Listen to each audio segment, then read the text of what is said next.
निर्जला एकादशी का महत्व। एकादशी व्रत हिंदुओं में सबसे अधिक प्रचलित व्रत माना जाता है।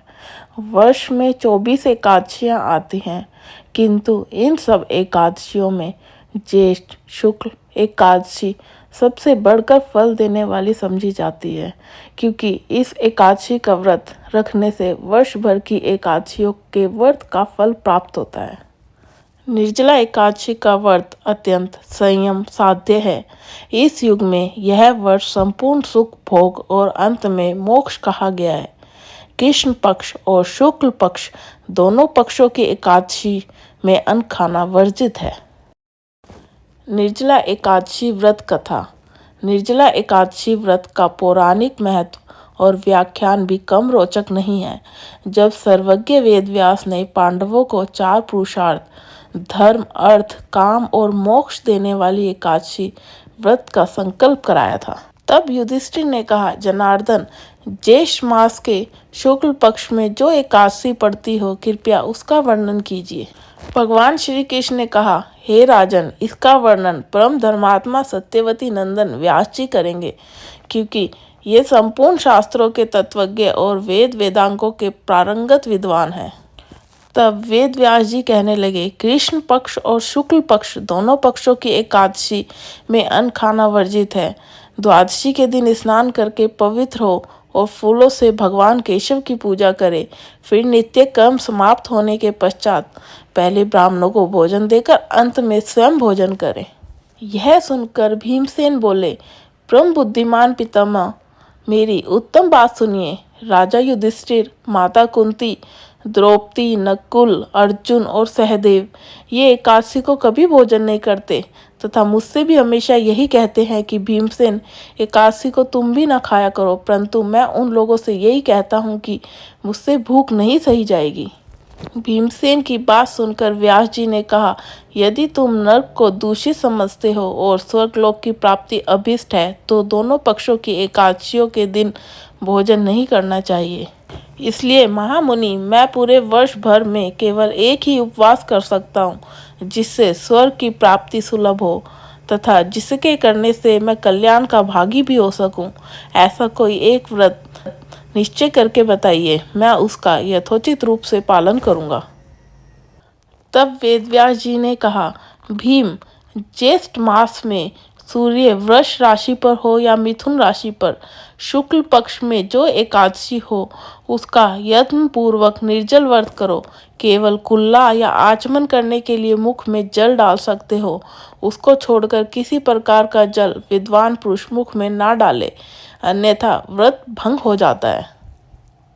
एकादशी को सूर्योदय से लेकर दूसरे दिन के सूर्योदय तक मनुष्य जल का त्याग करे तो यह व्रत पूर्ण होता है। तदंतर द्वादशी को प्रभात काल में स्नान करके ब्राह्मणों को विधि पूर्वक जल और सुवर्ण का दान करे। इस प्रकार सब कार्य पूरा करके जितेंद्रिय पुरुष ब्राह्मणों के साथ भोजन करे। एकादशी व्रत करने वाले पुरुष के पास विशालकाय विकराल आकृति और काले रंग वाले दंड पाशधारी भयंकर यमदूत नहीं जाते। अंतकाल में पीताम्बरधारी सौम्य स्वभाव वाले हाथ में सुदर्शन धारण करने वाले वेगशाली विष्णुदूत आखिर इस वैष्णव पुरुष को भगवान विष्णु के धाम में ले जाते हैं। अतः निर्जला एकादशी को पूर्ण यत्न करके उपवास और श्री हरि का पूजन करो। स्त्री हो या पुरुष, यदि उसने मेरु पर्वत के बराबर भी महान पाप किया हो, तो वह सब इस एकादशी व्रत के प्रभाव से भस्म हो जाता है। जो मनुष्य उस दिन जल के नियम का पालन करता है, वह पुण्य का भागी होता है। उसे एक एक प्रहर में कोटि कोटि स्वर्ण मुद्रा दान करने का फल प्राप्त होता है।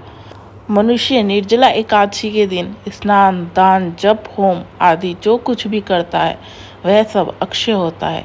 यह भगवान कृष्ण का कथन है।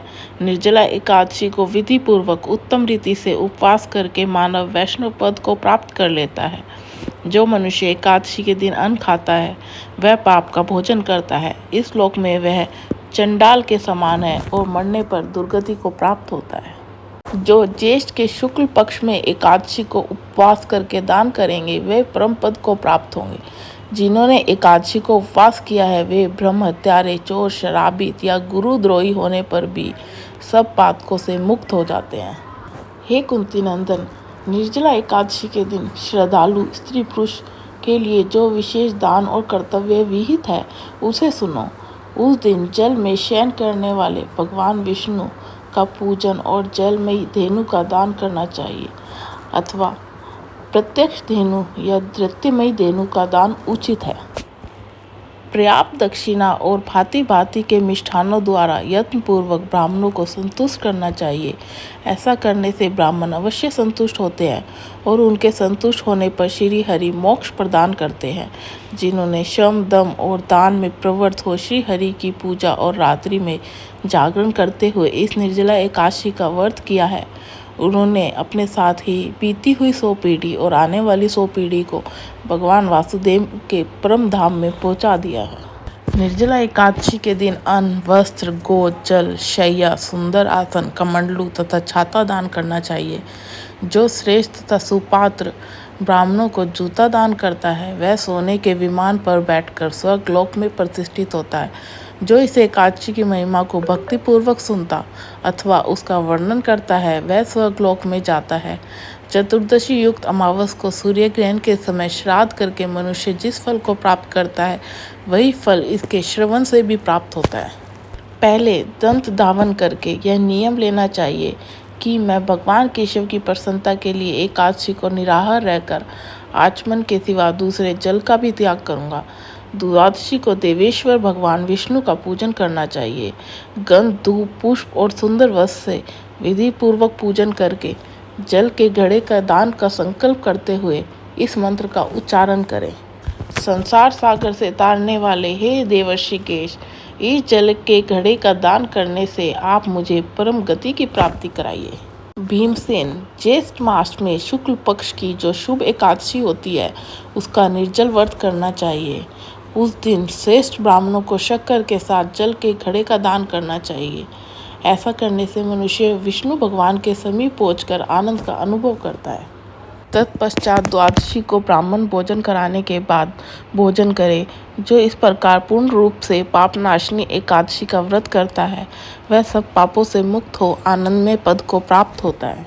यह सुनकर भीमसेन ने भी इस शुभ एकादशी का व्रत आरंभ कर दिया। तब से यह इस लोक में भीमसेनी एकादशी और पांडव द्वादशी के नाम से विख्यात हुई। ज्येष्ठ शुक्ल पक्ष एकादशी के दिन ही भगवान श्री कृष्ण ने देवी रुक्मिणी का भी हरण किया था। अतः ये एकादशी रुक्मिणी हरण एकादशी के नाम से भी जानी जाती है।